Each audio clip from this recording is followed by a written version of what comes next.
World War II was one of the greatest tragedies in human history, involving over 50 million people from various countries and causing unimaginable destruction. The war not only claimed the lives of millions of soldiers and civilians, but also destroyed cities, wiped out generations, and left deep scars in the hearts of everyone involved. Children who should have been enjoying their childhoods were forced to grow up amidst the shadows of destruction, fear, and loss. On the battlefield, there were no age limits, no distinctions between those who were adults and those who were just learning about the world. Everyone was affected, everyone lost. Yet, behind all this suffering, there are extraordinary stories that are sometimes hard to believe. One such story is that of Sergey Aleshkov, a 6-year-old boy who became the youngest soldier in World War II history. How could such a young child survive and even become part of the military amidst the chaos of war? In this video, we discuss the story of a boy named Sergey Aleshkov, a 6-year-old caught in the maelstrom of the greatest conflict of the 20th century. Before the war erupted, Sergey lived a peaceful life with his family in a small village called Grin.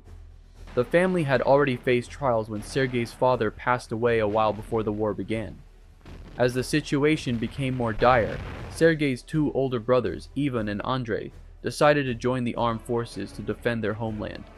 This left Sergey, who was still very young, to stay with his remaining siblings and their mother. Operation Barbarosa was one of the largest and most brutal military operations in human history. On June 22, 1941, Nazi Germany under the command of Adolf Hitler launched a surprise attack on the Soviet Union, which had previously been its ally through a non-aggression pact. The attack involved over 3 million German soldiers, hundreds of thousands of armored vehicles, and thousands of aircraft crossing the Soviet border in an attempt to conquer vast territories and destroy Soviet military and political power. Preparations for the operation had begun long before, with the blitzkrieg tactics being Germany's main strategy to quickly dismantle Soviet defenses. However, what they faced on the battlefield was far harsher than anticipated.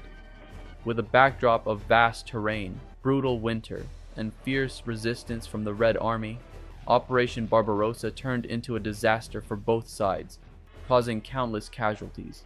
Cities were burned, villages were destroyed, and helpless civilians became victims amidst the chaos. During the German invasion of the Soviet Union in the summer of 1942, the small village of Grin became a target of the German forces who suddenly raided the area. They ruthlessly killed local fighters and annihilated the entire village's population. Sergey's mother and brothers were brutally executed by the Nazis in front of him, suspected of having connections with the partisans. Sergey's 10-year-old brother was hanged mercilessly, while his mother was shot while trying to protect her young son. Despite this, thanks to the bravery of a caring neighbor, Sergey, who was only 6 years old at the time, was saved. He escaped through a window and ran as fast as he could into the forest. Without direction and with an empty stomach, Sergey Aleshkov continued wandering in the forest, his small body covered in insect bites and physically exhausted, both mentally and physically. When lost, he was discovered by a scouting group from the 142nd Guards Rifle Regiment of the Soviet Army. When they asked how long he had been in the forest, Sergey could only remain silent and unable to answer. The Red Army soldiers who found him immediately wrapped him in a horse blanket to protect him from the cold. They decided to take him to the regiment's headquarters. During the interrogation, the poor child referred to himself as Sergey Aleshkin, although it was later found that his real name was Sergey Aleshkov. However, when they asked about his mother, Sergey could not hold back his sadness and cried uncontrollably for a long time. On September 8, 1942, Sergey Aleshkov was officially adopted by Regiment Commander Mikhail Vorobyov as a regimental child. Mikhail Vorobyov, a man who was single and lived alone, felt pity for Sergey's unfortunate fate. He cared for the boy with affection and eventually decided to officially adopt him, ensuring that Sergey would not be sent to an orphanage. Vorobyov believed that if Sergey remained under the protection of the 142nd Guards Rifle Regiment, the child would be safe from danger. In the Red Army, the term regimental child referred to children who were cared for and adopted by military units. a practice quite common during the Great Patriotic War. These children were typically orphans due to combat or had lost their parents due to being killed by German occupying forces. Under the Soviet Union's protection, regimental children like Sergey received all basic needs: food, shelter, education, and were also given light tasks in camp, such as delivering letters and newspapers.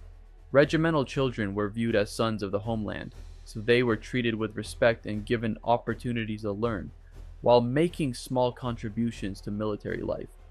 Sergey Aleshkov saw himself as a devoted assistant to Commander Mikhail Vorobyov. Every morning, Sergey would rush to the regiment's headquarters with enthusiasm and report his readiness to perform any assigned tasks. Nevertheless, he was never directly involved in combat or military operations due to his very young age. Instead, his tasks were more logistical and supportive. He was often responsible for delivering important messages, newspapers, and letters to various divisions of the Red Army. During battles, Sergey was always ready to help his comrades on the front lines in other ways. He would run around the battlefield, distribute water to exhausted soldiers, or provide ammunition and grenades to ensure they had enough supplies to face the enemy. Sergey Aleshkov's direct involvement in the conflict began unexpectedly during a patrol. At one point, he spotted something that other Red Army soldiers had missed. He saw suspicious movement in a haystack. It was later discovered that German artillery observers were hiding there. Aleshkov immediately reported this finding to his commander and adoptive father. Thanks to Sergey's quick report, the troops acted swiftly and captured the soldiers before they could launch an attack. In November 1942, the 142nd Guards Rifle Regiment was ordered to move to Stalingrad. In the shattered city, Sergey Aleshkov demonstrated extraordinary bravery that earned him the Combat Service Medal. Sergey's bravery was tested when the Red Army troops were subjected to continuous enemy artillery fire. One shell hit close to the shelter where Commander Mikhail Vorobyov was, burying him under the rubble of the shelter. Sergey immediately rushed to the scene and with his small hands tried to dig through the earth, striving with all his might to save his father. However, Sergey's efforts were limited by his young physical strength, and he realized that his own efforts would not be enough. He then ran as fast as he could to seek help, eventually encountering some mine clearers. Thanks to his bravery, Mikhail Vorobyov was rescued from the rubble, though he was injured and shaken. Sergey Aleshkov's journey through the battlefield was not always smooth, and despite his very young age, he faced many dangerous experiences that almost cost him his life. One such moment occurred when he nearly drowned while crossing the Donets River and was near landmines. Additionally, there was an incident where, on one occasion, he was given a junior lieutenant's uniform with shiny epaulets. Although it was given in jest, the uniform became a source of danger on the battlefield. The shine on his epaulette caught the attention of a German fighter pilot flying over the battlefield. The pilot mistook Sergey for an important military officer and immediately fired machine guns at him. Although Sergey survived the shooting, one of the bullets struck his heel, which required medical treatment. However, Aleshkov's journey came to a halt when General Vasily Chuikov requested him to focus on studying at the Tula-Suvorov Military School. In 1944 in Poland, Colonel General Vasily Chuikov asked the boy to concentrate on his studies and not to engage in the war anymore. Despite Sergey's great enthusiasm and enjoyment of various sports, his physical health significantly declined. Emerging health problems, coupled with injuries and unhealthy smoking habits, worsened his condition. Due to these health issues, Sergey was forced to leave the military school. Aleshkov then pursued a law degree in Kharkiv and lived and worked in Chelyabinsk. He worked as an investigator in the prosecutor's office, then as a prosecutor, and in recent years as a legal advisor at the Chelyabinsk plexiglass factory. Sergey Aleshkov later passed away on February 1, 1990, at the age of 53 due to a heart attack while at a bus stop on his way to work in Chelyabinsk. And that is the fascinating story of the youngest soldier, Sergey Aleshkov. Thank you for watching the Explore History, and see you in the next video.